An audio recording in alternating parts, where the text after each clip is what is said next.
people were here last year? Whoa. How many people were here the year before? And the year before? Yeah. Do you know I've been here 20 years in a row? Can anybody beat that? Wow! Give them a big hand. Congratulations. Can't believe it. You know, after 40 years in this business, I finally made it. You know, you got to have your own pop vinyl, or you haven't really made it in this business. And so, oh, anybody have one of these? No? Anyway, I want to find out a little bit, because I normally play a video up here to kind of set the tone for the panel. And of course, you know, we're dealing with a kind of an interesting subject here. We're talking about, because obviously Battlestar has been reimagined. We had blended chrome. We had all the different variations that came out. We had Caprica. Anybody see Caprica? I hated that they didn't get a second year, you know. But anyway, the point I'm making is I think it's really kind of an interesting time to explore what Battlestar is, what it is that you wish you had seen more of, what do you wish you had seen less of, what did you love, what did you hate, and if, because they are planning a movie. How many people have heard about that? No? Now this movie has kind of been in, you know, they've been writing, developing this for the past couple of years, and you know, I think Bryan Singer, who obviously directed X-Men, they kept going away, coming back, going away, because they couldn't come up with a script that they really were happy about. And I know that, I don't know how many of you know that Glenn Larson passed away last year. And Glenn kind of had all the movie rights. And I know Glenn had a very strong idea of what he wanted to do with the script. And God knows all the things that go on when you're trying to come up with a script that everybody loves. The question for me was, you're going to reimagine Battlestar for a third time. What would you want to see? Would you want to see something between the first show and the second show? Would you like to see something that's just based on the second show? What would you want to see, and what dramatic topography would you want explored that has not been explored before? Because I don't know if you saw Terminator. Anybody see the new Terminator movie? Yeah. I was really disappointed with that movie. I don't know about you. But the question is, why do they go back? Going back and exploring territory that we've already seen. So the question is, where could a new Battlestar go? So if we reimagine the very best of Battlestar, the very best of all the shows that have come before, for a new generation, what would you want to see? What would you really want to explore? And I don't know about you, but Battlestar has always been about exploring how each and every one of us would deal with a life and death circumstance, where every day you don't know it's going to be your last day. How would you deal with it? And the big thing about Battlestar was always, we kind of surmised what we would do. We would be the hero, we would step up to bat, we'd come through if there was an emergency, a post 9/11. And yet, in many cases, that's not what happens, right? Sometimes it's the least of us, or those who think they're not heroes, that step up and be the ones who save people. Sometimes people who think they're the heroes, think they're the ones that are going to really be the guy on top, going to lead everybody out of the building. Those are the ones who fall back. You never know what you're going to do. But Battlestar always explored, if you put human beings in extraordinary life and death circumstances, sometimes it brings out the best in you, and sometimes it brings out the worst in you. And sometimes you got to live with both sides of the equation. One day you're the hero, the next day you're the coward. And good people are capable of doing horrific things under the right circumstances. And then they have to live with that. So the question is, with a new Battlestar, where would you want these characters to go? Which characters would you like to see more of? Who would you like to see less of? So think about that, because we have an extraordinary panel of producer-writers from some extraordinary shows who are going to come on board here today and really get into a, you know, heart and soul discussion of where Battlestar could go. And before we start this little thing off, I want to bring up my very, very good friend. How many of you know the science consultant NASA rocket scientist. I think there's a lot of women out there that know who this guy is. Kevin Grazer. He is the science consultant for Defiance. He worked on Blood and Chrome, Battlestar Galactica, on Gravity. He's worked on a number of shows, and he's got a new book coming out called Hollyweird Science, his forthcoming book. Why don't you come on up here, Kevin? Give him a big hand.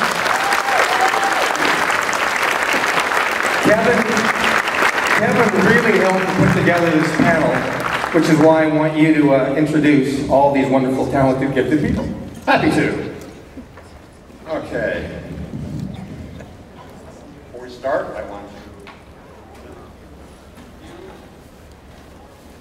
Bene, and Alacathieu. Can I have a repeat? Can I have a bene and Alacathieu? No? Well, that's so say we all in Arathnian. And it's kind of fitting that I would take a phrase so singularly associated with Battlestar Galactica and cast it into another language, another sci-fi language, because that's kind of what we're doing here with our panel today. We are taking several writers with sci-fi cred, the only one of whom that's been on Battlestar is Richard, and we're going to ask them, where would you take this show? It's been off for a while. Would you like to see it come back? Yeah! Now can I have a so say we all? So say we all! I thought so.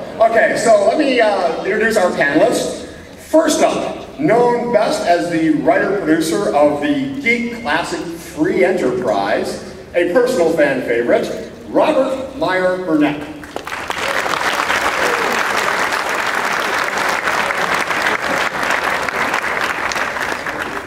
An attorney, NCAA champion volleyball coach, entrepreneur, and founder of the auction house Cropworks. You might know him as the creator, writer, producer of Star Trek Axanar, Alec Peters.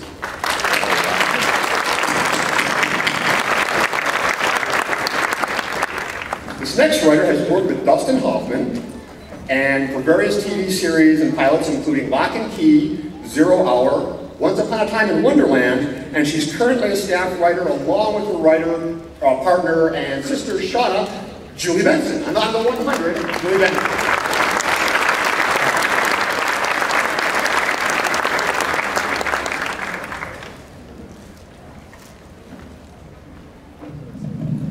Next person graduated from New York University's Tisch School of the Arts in 2003. She has won the Tribeca Film Festival Sloan Grant for science in her screenplay Challenger, about Richard Feynman's investigation of the Challenger accident. She was listed one of the Variety magazine's top 10 writers to watch, and she co-wrote, this is probably what you know best, her best for, she co-wrote last summer's Guardians of the Galaxy. She's currently just wrapping up the screenplay for the novel Wool, and is co-writing Captain Marvel for Marvel Studios, Nicole Perlman.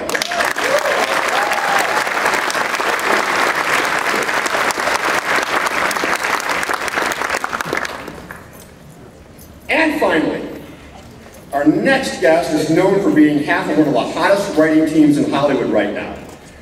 This next writer and his writing partner Zach were staff writers on Fringe and the Sarah Connor Chronicles. They co-wrote Thor and X-Men First Class and the upcoming movies Acme and the Power Ranger movie, Ashley Edward Miller.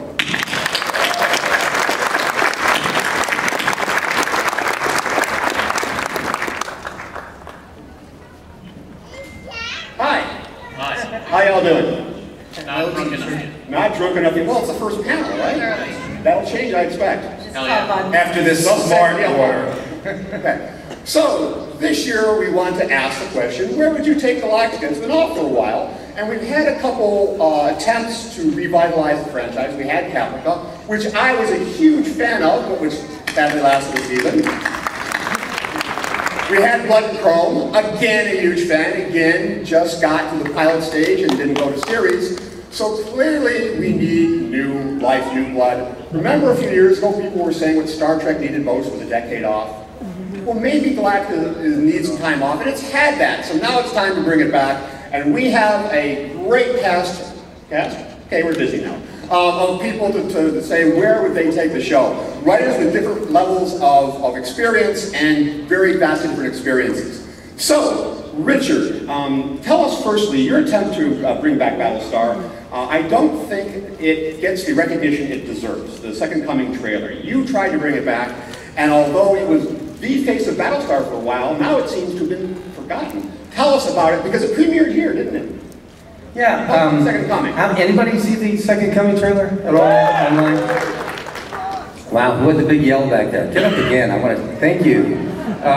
You know, the thing about Battlestar for me, I have to really be honest, is, you know, we think of space operas, we think of Star Wars, we think of all these shows. What I loved about Battlestar is that Battlestar pitted human beings against their biggest adversary, which is surviving.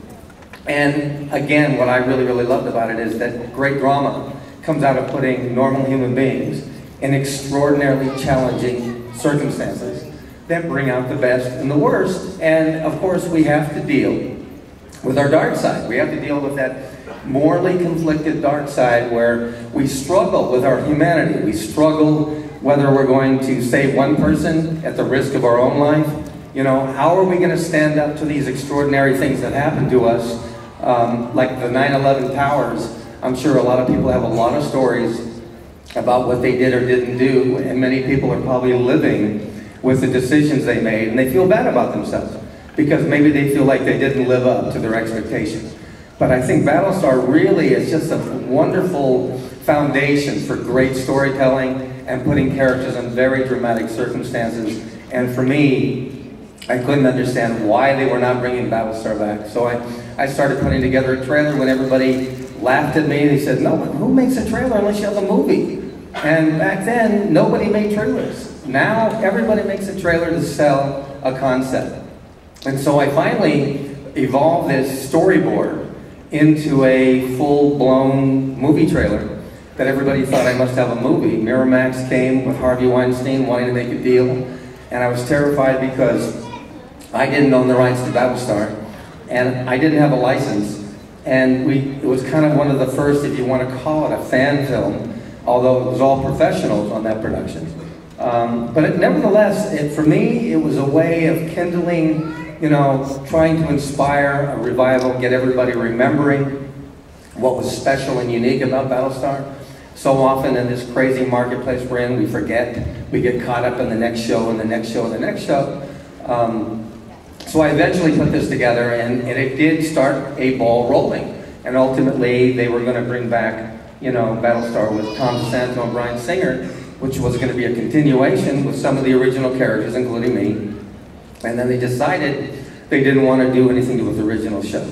They decided they wanted to do something totally different. They brought in Ron Moore, and I was blown away because I thought they're going to just do a cheesy little 90210 rendition of Battlestar. How many people have seen classics brought back? Usually they screw them up, do they not? Yep. Very rarely do you bring back a classic show and really take it to the next level. And I have to tell you, I took my hat off because once I listened to Ron Moore, saw what he did with the show, I realized that he actually got it. He understood the core story of surviving a Holocaust. What would human beings do in those extraordinary circumstances? And the show really became something that I went from hating and resenting to something that I loved. And I was just happy to be part of a revival effort that inspired Battlestar coming back. But I've always felt that Battlestar never, ever gets a chance to unfurl its wings and do what it's capable of doing. It seems like some of our favorite shows, you ever notice they always go off way too early? You ever notice? Sometimes the shows you least care about stay on forever, you know. And so I thought, this is a time frame now. They seem to be open to shows that deal with space. Have you noticed that every space show has been taken off the air? Babylon 5, Farscape, Firefly, Battlestar, Star Trek. Every one of those shows has been taken off. And they're finally starting to think about shows that deal with that genre again. So it's very exciting to be part of this, and I think that, you know, there's going to be a new Battlestar movie, and I don't know about you, wouldn't you love to see a new Battlestar movie on the IMAX? So, like I said in the introduction, for a while back, right around when Enterprise was wrapping, people said, you know, the best thing Star Trek might need is a decade off to get some new blood flowing in. And now we have independent productions like Star Trek Axanar, which looks really good. They're really high production values.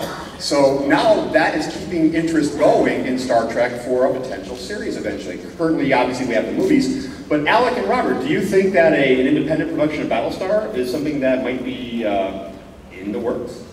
Is that something you would consider? Is that something you think we should keep interest alive? Interestingly, Richard has been talking about this for the last 2 years that I've been on his panel. Why aren't there Battlestar Galactica fan films? And listen, these projects are enormously difficult and take a lot of time to do, even at the real basic level.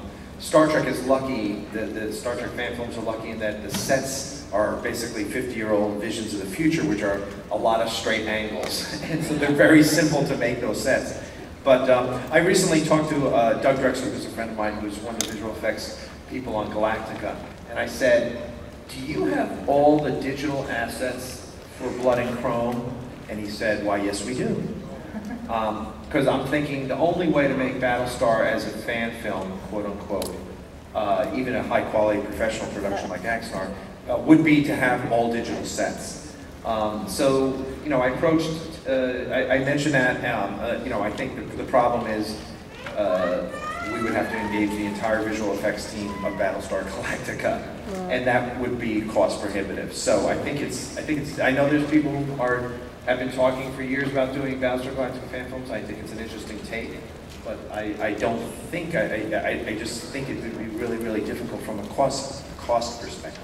Rob, I don't know what you think. Rob? No, I agree. I mean, we were talking about, in my mind, this has all happened before, it'll all happen again. I mean, my whole thing is that if you wanted to do Galactica, I've been thinking a lot about this since you brought this up to me. We're on the verge of Ray Kurzweil's singularity, if you believe in that sort of thing. And I always thought that if you were going to do a new Galactica show, what if the post-humans, or whatever we evolve into after the singularity, what if the remaining humans, the people that have held on to their humanity, what if they became the Cylons? So it was the post-singularity, post-humanists, whatever they are, the evolved humans, that have to deal with this sort of inferior class of what they used to be. And you went from there. And the whole thing was a discussion or an examination of what does it mean to be human. What if it was Roy Batty who was calling the shots, and he got as much life as he wanted, and it was Rick Deckard that didn't anymore? And what if it was the humans that were put into a position of servitude and finite lives, and what if their monotheistic God was disproven by these new post-humans, or something? And you could do that without having a Battlestar. You could examine the actual core conflict within the show and not have to rely on so many special effects. What if it was the battle for one of the planets, or just the 12 colonies, and you're the soul of the 12 colonies, the soul of humanity, and not have to have lots of special effects?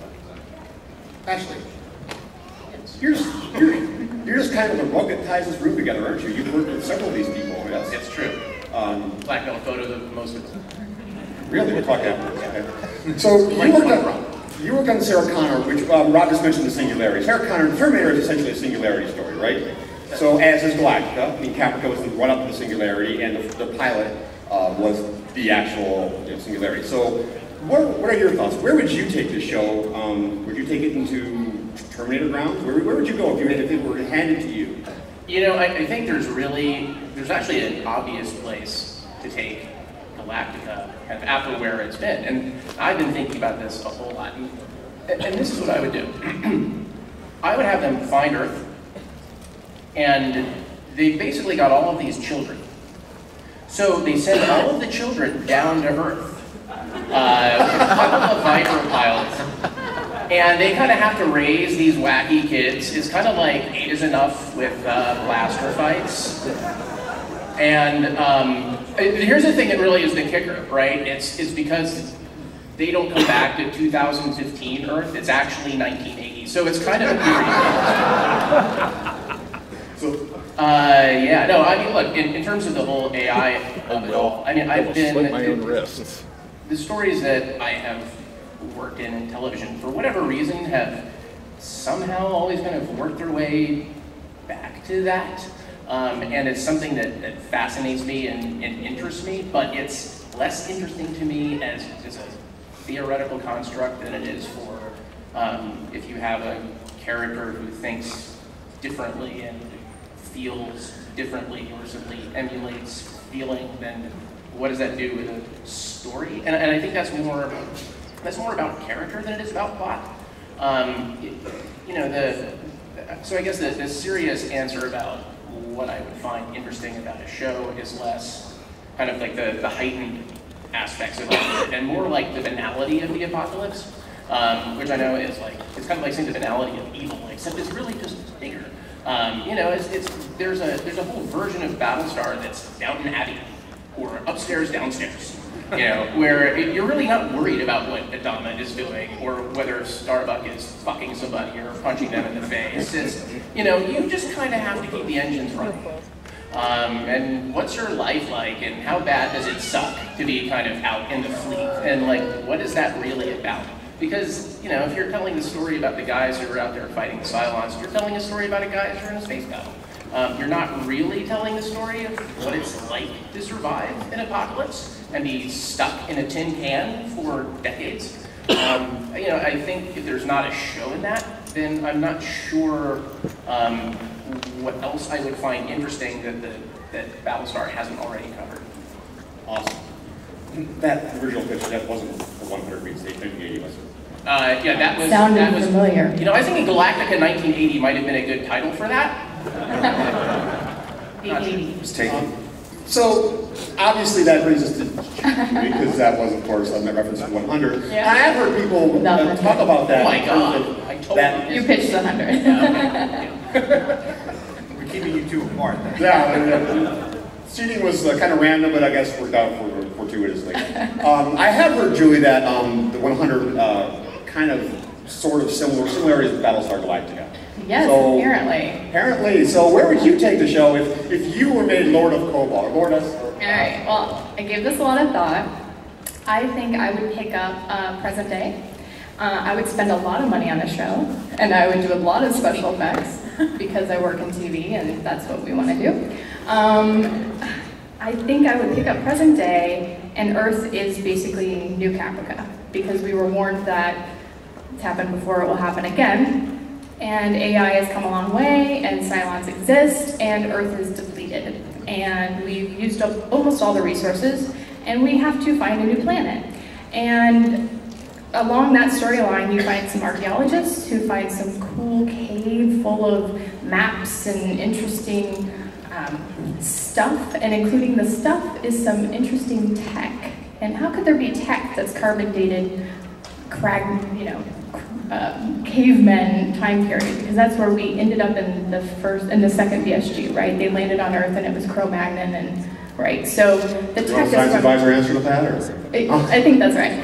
So the tech is from that time period, and they figure it out, and it's a map back to Caprica, because the VSG crew realized that if it's happened before, it may happen again, and we may need to outrun the Cylons again, and Caprica seems to be Cylon-free right now, so I would actually turn the show around and go back to Caprica, and along the way, you'll have space battles and all the things I loved about the first series, which was relationships, and space battles, and scary robots, and they really did scare me when I was a kid. And I think that's kind of the show I would tell. And you could end that show with arriving at Caprica if you wanted, or never even get there. But I think having Earth sort of be in that we're out of Okra kind of time period might be interesting. I agree. I like that idea of fighting your way back to Caprica. Yeah, why not? There. Go back. After the radiation has died down, of course. Yeah. Nicole. Hi. All right. Good, how are you? Outstanding. How about you? Where would you take this series? I know you've got a lot of good ideas. Oh, yeah. No pressure. Well, the way in which, the show that I would like to see is not the show that would ever get produced. So the show that I think would be really cool is something that I think, if brought it into a pitch meeting, you would immediately get handed an extra bottle of water and shown to the door. But one of the things I loved about Battlestar Galactica was the merging of religious ideas with science fiction. I liked the metaphysics, and I thought that they did a really good job balancing that in an interesting way, where you had Cylons and you also had kind of angels, and you had this sense of like monotheistic versus polytheistic, and I thought they did a really interesting job of balancing that in such a highly technical world, dealing with the singularity and space battles, and so that actually was really interesting to me. I thought that set it apart in a unique way. So I think one of the things that I would want to explore is two parts. One, I was always interested in Daniel, the seventh Cylon, who, maybe there was something I saw Blood and Chrome, but I haven't watched all of Caprica, so I don't know if they really went into the Cylon version of Daniel, but they only ever mentioned him in the show, and I remember thinking like, God, that's so interesting that they killed off one of their own. They poisoned the well of all the Daniels, and so I thought, well, maybe there was still one of them out there somewhere, and what would he do? He's kind of like the prodigal son, he's the one who's been left out of this whole thing. And so I thought it might be kind of interesting to have the story of, continuing on Earth, where you have the humans, and then you have the Cylons, and then you have Hera, who is like mitochondrial Eve, and starting the new line of blended human Cylons, which I thought was really cool. And have Daniel come back to sort of, one of the things I was interested in was how the blend of Cylon and human was actually going to manifest, and assuming that we all then had some Cylon in us, what does that look like? And is there sort of a battle within us for what's human, what's Cylon, where do those boundaries mix? And have Daniel come back to Earth and stir up trouble. So I don't know, that might have happened already in some apocryphal Battlestar Galactica thing, but I was very interested in it.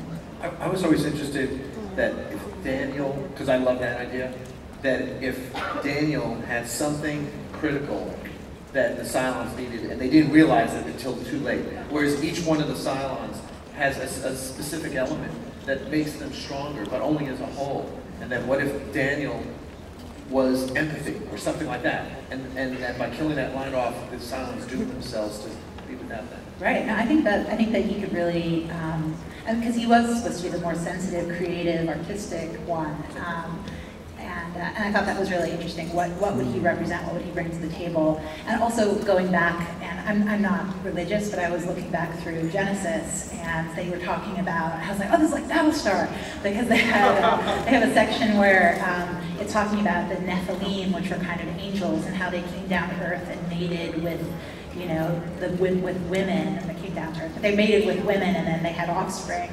And I was like, oh, that's kind of interesting. This idea of the angels, having sex with the but like it's interesting that nobody really talks about that. And it's Cinemax version. But that's great. But I was just thinking, like, we've got angels, and there's so many really crazy, weird battles and Armageddon and stuff that happens in the Bible. It'd be so interesting to take like a science fiction bent on that. Like, it's not supernatural, it's actually technological, and we didn't know it, like little sheep herders. Okay, this is why this would never get made, ever. But this is me being like, oh, that would be really cool, we should see that. You'll get a call from HBO tomorrow. From the start far end to Julie and work our way back. Animation, would that open up any venues? Oh, well, you could definitely spend more money, yeah, have bigger effects. I mean, animation I think would be interesting, not so much on the human aspect. I mean, Clone Wars does a really good job. Is it Rebels? Is that the other Star Wars Rebels? I'm referring to actually is with the Star Wars and with Rebels. Yeah, I think those do a really good job of sort of showing human element and aliens and robots and things. To me, what's interesting is grounding it, and I think both shows had such a good way of grounding the show, so I could feel like I could have been one of those humans in that predicament and survival. And I wonder if making it animated and maybe having a younger cast in the animation, like teens and things, that would be interesting. I mean, I keep thinking of The 100 in the sense of we are a really survival-based show. They came from an ark in space. It is one of the few spacey sort of shows that's on CW, but I think the interesting part is that they are kids and they're trying to survive, and maybe that could be an interesting aspect of an animated series. That might be dark. I think I'm going dark. Little kids surviving Cylons. Richard, animation, what do you think? Well, animation would actually be a great way to go. Animation, you actually have permission to go explore a lot more interesting subject matter. You really get away with it. You're kind of one step removed. It allows you more freedom. I wanted to really quick go back and just share, you know, for me, the new show just barely touched upon it, but in a life and death circumstance, politics kind of get skewed. And people who think they know what's best for everybody have good intentions, ultimately end up taking away democracy. You know, not realizing that, you know, they just want to do what's right for everybody, and yet they feel that they know the way. You know, there's a tendency for people at the top to think that they know what everybody else should do. And they were throwing people in prison that didn't agree with them, right? Because they decided this is what we need to do now.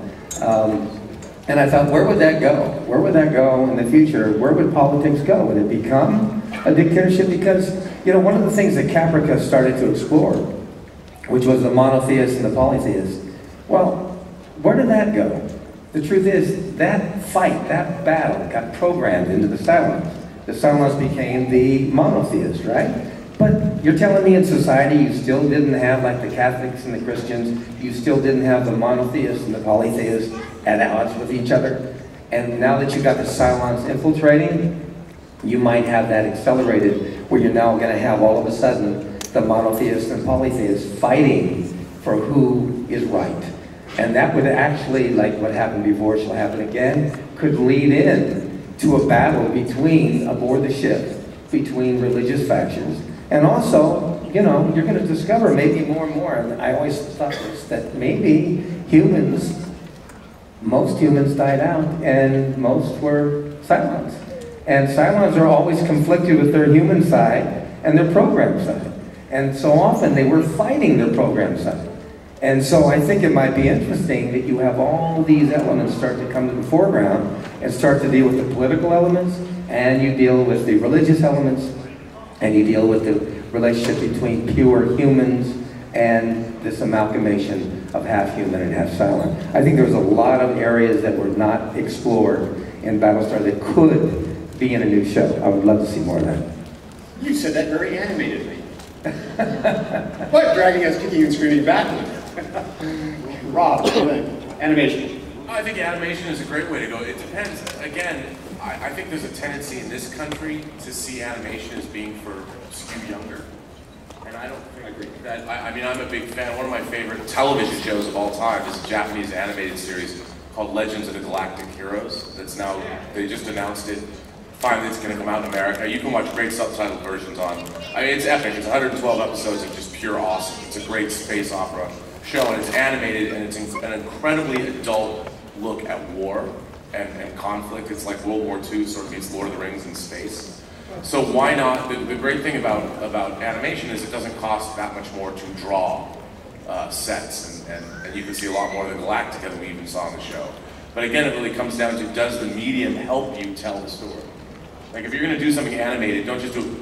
There's got to be something about animation that allows you to tell the Galactic story in such a way that live action doesn't.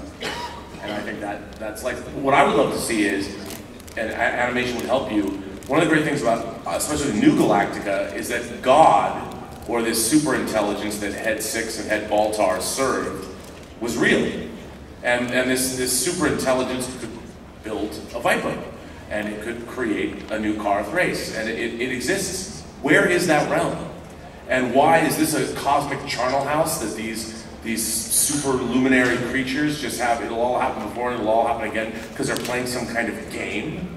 Like, what are they doing? And why are they doing it? And I would love to see their realm. And maybe somebody wants to put a stop to what's going on. Why is it that there's this eternal conflict between Cylons and human beings? And why does it have to go on all the time? And what are the people upstairs doing? And why are there emissaries watching and even somehow getting involved? I want to see that realm, and maybe animation will be the way to do that. Cool. The end of the rainbow, so to speak.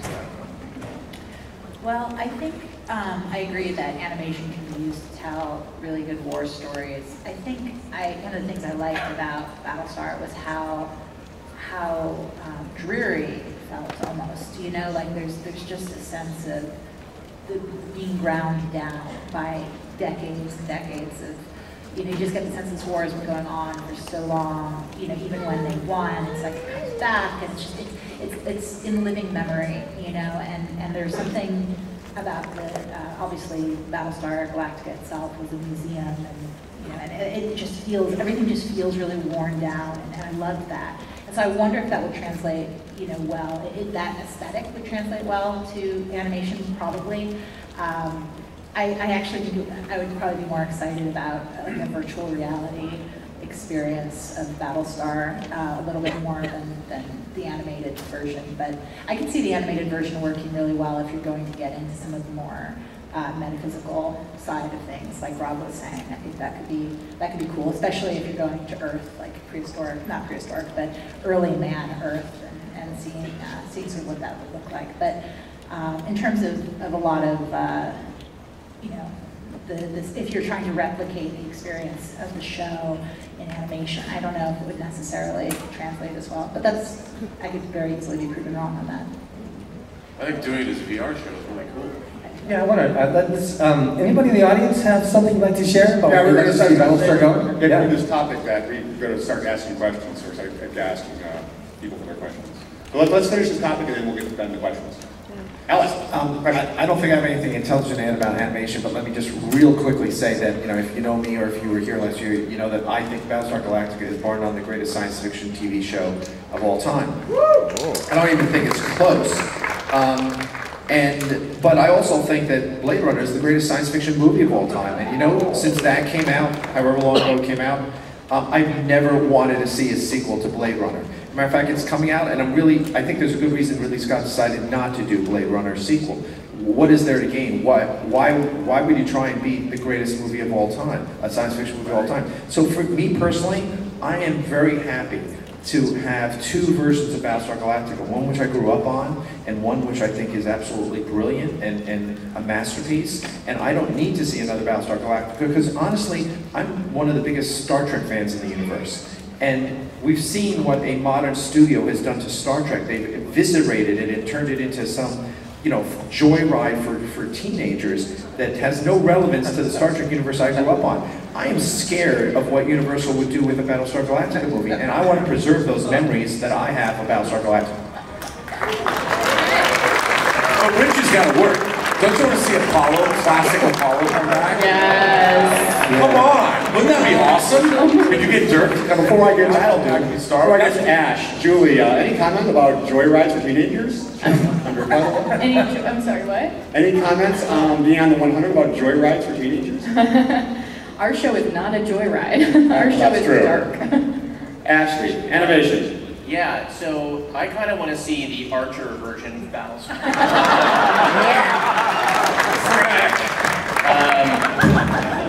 Come on, who would not watch that every fucking week? You find out in it that the Imperious leader is actually holographic Tupac. Come on.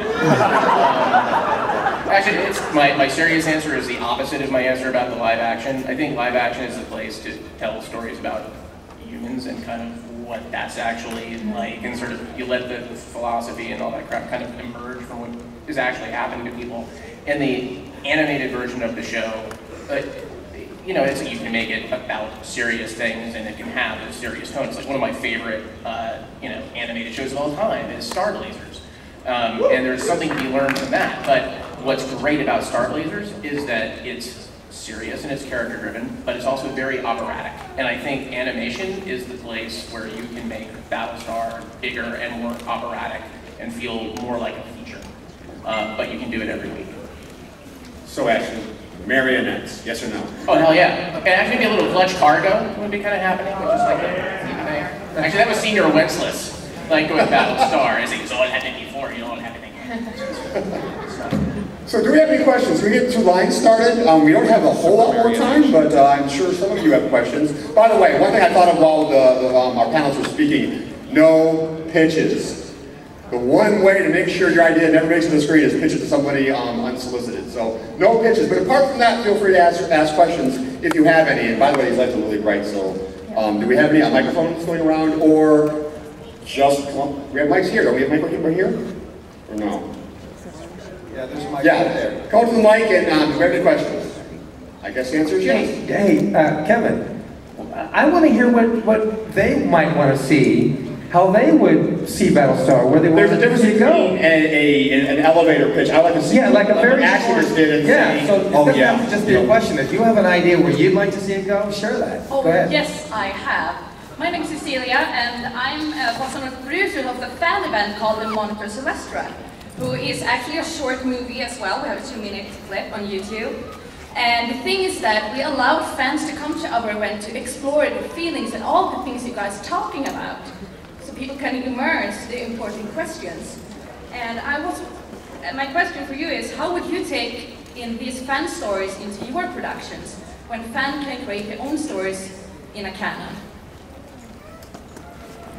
What was the question again? would you repeat the question again? Say it one more How time. would you replicate fan event stories in your productions, like from our LARP? Because we have a lot of fans visiting the LARP. It was huge. Well, you know, the nice thing about these fan productions that are being put together for Star Trek is I think this can be done for every show, and eventually the quality is going to get so good. I think that, you know, Paramount, Universal might do revenue sharing, might license some of these productions. And the nice thing is these fan productions will be far closer to the fans and be able to listen to their ideas, to their feedback, to what they would like to see, and they can integrate all these nice, fun stories that people come up with into those fan productions. And there's no reason, there's what, how many Star Trek fan productions now? There's 4? 3 or 4? There's dozens. There's dozens. Literally dozens. Well, there's no reason why there couldn't be a number of Battlestar. Yeah. We're actually trying to bring in Monitor Celestra here into the US, and to US. We have a place. We just need your guys' help with getting it on. Can you put it, is it on like YouTube or something? Yeah, if you search on Monitor Celestra, you can find the LARP on YouTube. We'll check it out. We'll definitely check it out. Thank you. Hi. Hi. So you asked what I'd like to see from Battlestar. The original show I thought was really great about, you know, hope and future, and the second one was really, really, really dark. Can we get some comedy? I'm thinking Carrot Race opens a coffee shop. I don't know what you'd call it though. No idea. It's like Californication, only with silence. Hi, my name's Sandy, and I'm not usually a fan of prequels, but I think Caprica was exceptional. So say we all. And not only was it exceptional, I mean, I'm a fan of Richard's back to soap operas, so almost. But I think what Caprica They're did... still alive, my God. Wow. What Caprica did really brought virtual reality into Battlestar, and seeing Adama as a child, I would like it to go back to Caprica and somehow rework that with virtual reality, because I think it was just a little before its time. And I think the generation now with virtual reality experiences being huge, that's the path it should take, and I would continue to be a huge fan of the first, the second, and the third.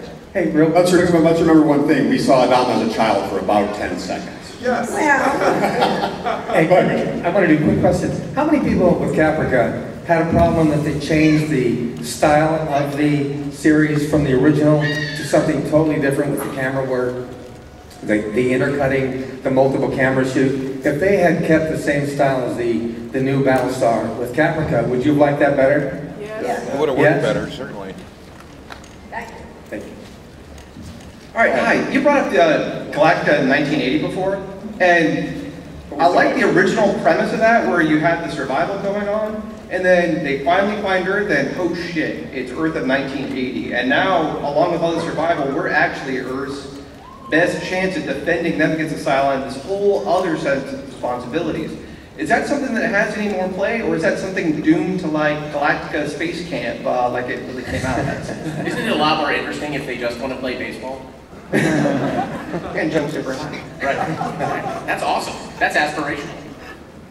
Well, that was sort of wasn't that always a sort of wish fulfillment on the audience? Like, I remember as a kid watching the original Galactica, they did the Experiment Terra storyline. I wanted the Galactica to come to Earth. I mean, what would happen to our planet if the Galactica rolls right up and what would Putin do? You know, would he move out of the Ukraine? You know, in all seriousness, would East half the internet would explode and half of them wouldn't believe him. Yeah, well, I mean, that would be really interesting. What would the Islamic State do when the Galactica was hovering over Syria? You know, would they believe? Would they not believe? I mean, what would happen? I mean, it would throw the entire Earth into turmoil. And some people, the monotheists, it would be really interesting if you did a Galactica where it rolled up on Earth today, and we had to deal with it. And then the Cylons were coming. Or it's been here since the 80s, and then they're slowly bringing people down to help us build and grow technology and evolve so that we could eventually take on a Cylon if we had to. And so you could pick it up modern day and have lovely Richard here show up and sort of be in charge of things. Wow. Do you think any of those kids ended up on the American Olympics team, like later in life? Because we never saw what happened to them. That's what I want to know. They could jump really high. I just miss that Apollo. Thank you very much. Thank you. Okay, go. Hi, I had some ideas maybe to address, like when Starbucks dies and comes back as a tangible apparition to guide them, and also bringing in Daniel a little bit. Maybe an idea with like Interstellar where to explain as higher beings are actually just an extensions of Cylons and humans with a greater technology. Maybe when Cylons are, they're kind of executed, so to speak, consciousness actually isn't evaporated as they thought, but is transferred through more greater tech than they understand at present, and data is transferred maybe, and that's where you're getting your higher beings. Maybe Daniel's consciousness is transferred, and he's choosing to interfere, like explaining that supernatural, like you were saying earlier, Nicole, with technology and their religious beliefs, but it's really Cylons and humans interfering with present time. Yeah, I think that's interesting. I mean, that's a big science fiction trope of getting to a point where our consciousness doesn't need our bodies anymore, and we can just kind of exist as pure thought. You know, I think that could definitely work. I do think there's something interesting though. I loved that Cylons were religious. I loved that the robots were really like passionate religious zealots. I thought that was such a turning on its head of the expectation of it to all be technological, that, you know, I think that it would make sense for that to be the case, where the quote-unquote angels, the virtual, you know, Gaius and Six were actually not anything supernatural, but just the furthest form of consciousness having graduated from the confines of matter. I think that totally makes sense. But then at a certain point, like, isn't that kind of just an angel anyway? I don't know. But the point is, I did really like that Cylons were believed so fervently in the unexplainable. I thought that was something kind of interesting about that. Yeah. Last question, because I want to ask one more pass through our panelists, and then we have a video to show. So last question, make it good, no pressure. So it's not actually a question, it's more, one of you had suggested that it'd be more interesting to look at the story from the perspective of the people that are living on the ships and take a step back from the people that are actually fighting. I thought that was a really cool concept. And the other thing was, you talk about animation. To me, at least one of the best things about the second Battlestar was how gritty and real it felt. And to me, when you step into animation, you lose some of that realness. Those are just my comments. Thanks. Yeah, we actually tried 2 of those and they didn't go over well. I agree with you. I wanted to see how the average person lives his life day to day, but we did 2 and people just went, no, we want to see like laser blaster battles. Yeah. Last question I want to ask for you, and then we have a video to show here in a minute. So I'm gonna jump over you, Richard. I'm gonna finish with you. So I'm gonna come through and then finish back on you. Okay? So start with Julie. What do you think are the strengths of Battlestar? We kind of already touched on this a little bit. What is there to latch onto? What would you grab as a core to latch onto and take and run with for a new series? Well, Battlestar is a big inspiration for The 100 in a lot of ways, and I think the biggest for me as a young woman watching the second series was how strong the female characters were, and I think going forward, I think I'd love to see more of those. And it's sort of sucky that you have to say strong female character, but the idea that they were equal, and I thought that the fact that it wasn't even talked about, it was just there. And I think that's the strength of The 100 too. We have a lot of strong female characters, and now AI. Spoiler, second season. And I think the thing I love the most is the survival, and that's The 100 too. It's how do you live day to day, and what decisions do you have to make, and you can kind of look at your own life and take those with you. And that's what I loved about it. Rob. Well, I think that how do we retain our humanity with our state of technological advancement? Like, this is the Black Mirror, if you watch that television series, which is amazing. We're being stripped of our humanity every time something like this comes out. We're no longer paying attention to one another. You go to a party now, you don't even look at the party. You don't even try to pick up a girl there because you're too busy texting your friend about something that's ridiculous when you have a gorgeous woman standing right in front of you. Our humanity is being stripped away from us by our technology on a daily basis. And what is going to happen in the future? How are we going to retain how are you going to be able to look at a sunset or enjoy the Grand Canyon or ski the Alps or make love to a beautiful woman in Morocco when you're too busy about who you're going to text or who you're going to Instagram or who you're going to, how about what's right in front of you? And how are we going to relate to that experience? I'm sitting right next to one of my childhood heroes right now, and how awesome is that? I mean, that's pretty badass, and thank God I'm not on my phone going, dude, I'm sitting next to Richard Hatch. But like, actually going, I love Big San Francisco. I love Janet D. What was that like, man? Yeah, Nicole. Well, I agree very much with what Rob said. I loved the fact that, you know, in every story you have the hero who has a dark moment where everything just sucks for them right before they have the resolution of their climax, where they're fighting to resolve the issue, you know, and then everything's better pretty quickly after that. But I loved how Battlestar was basically, the entire series was the dark moment of the soul, you know. They're on the brink all the time. It sucks for them, like, the entire time.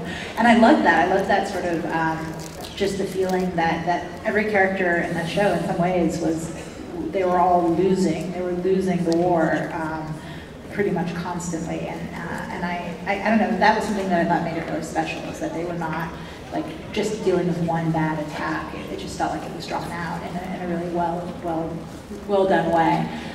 In terms of what I would take going forward, I think the question of if we are all descended from a half Cylon, half human person, what part of us is Cylon, what part of us is human, and I think there's something very interesting in that, and like what part of our humanity is Cylon? Is it the part that believes in something bigger? Is it the part that's cold-hearted and merciless? Is it whatever? And I like the idea of just trying to figure out what that character breakdown would be. So that's, I don't know, something that was always in my mind.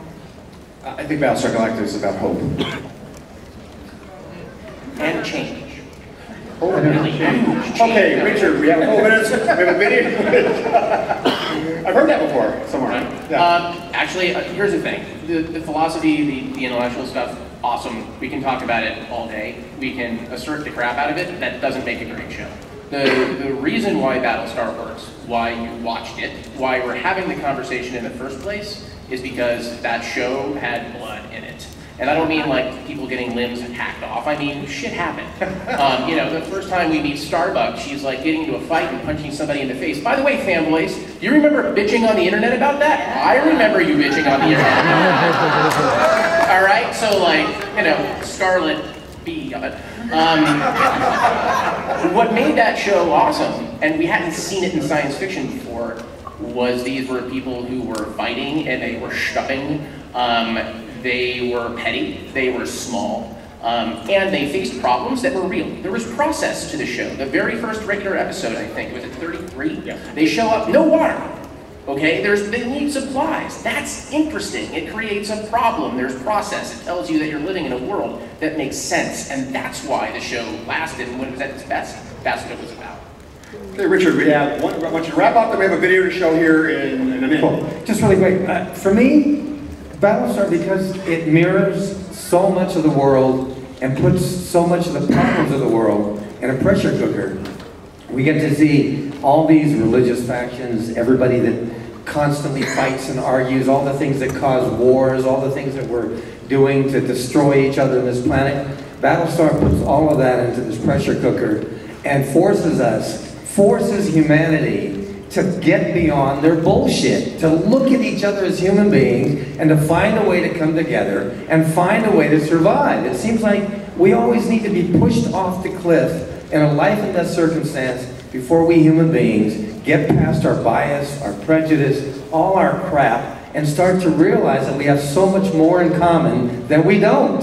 I am so tired of everybody trying to be right, the other guy's wrong. All of that stuff gets mirrored and magnified in Battlestar. So for me, Battlestar has so much more to tell, so much more story to tell, and I would love to see, and again, it's not about the destination. Battlestar is about the process, the journey, and about putting all these human beings together in a very tight, pressurized place where they have to confront their issues, resolve them, and come together or they won't survive. It's a life or death decision, right? And I think we humans always have to be pushed to the wall before we make those decisions. Okay, can we finish on a Pamudaska Jegedol Ruth the J? So say we all. Richard, do us a more traditional way. So say we all. Oh, so say we all! So say we all! No, you can do more than that, come on. So say we all! So say we all! One last one. Everybody take a big deep breath. Here we go. So say we all. Okay, we have a video here. It's for Action Hour. 3 of our panelists have worked on this. Can you roll video? Please. Pretty please.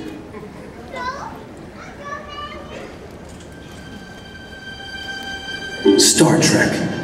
For nearly 50 years, it has inspired us, enlightened us, thrilled us, and taken us where no one has gone before. What began as one story has become many. From the smallest fan film to the biggest blockbuster, Star Trek has given birth to a whole universe of storytelling from as many creative voices as there are stars in the night sky. And all of that is about to change. Ares Studios. It began as a bold new experiment. It became one of the most successful crowd-funded film projects in history. It continues as a fan phenomenon like no other. But now... Oh. That's called a cliffhanger. Can we have a little less of a cliffhanger? What happened? It's geez. What happened? What happened? Oh, and if you want to see the rest of it, then you need to write your check. To Ashley Miller. Ares Studios. Yeah, they have a Kickstarter. Actually, Indiegogo. Yeah, I know. Never actually Okay, so I'll fill the time until they get it back. You ready? Tomorrow at 9 a.m. you can go to SaveTheFederation.com and be. And is that it? Are we not getting it? We're done. So that, okay, we gotta go. All right, tomorrow 9 a.m. Go to SaveTheFederation.com. You can see the rest of it. It'll blow your mind. It's unlike anything you've ever seen before. Thank you, everybody.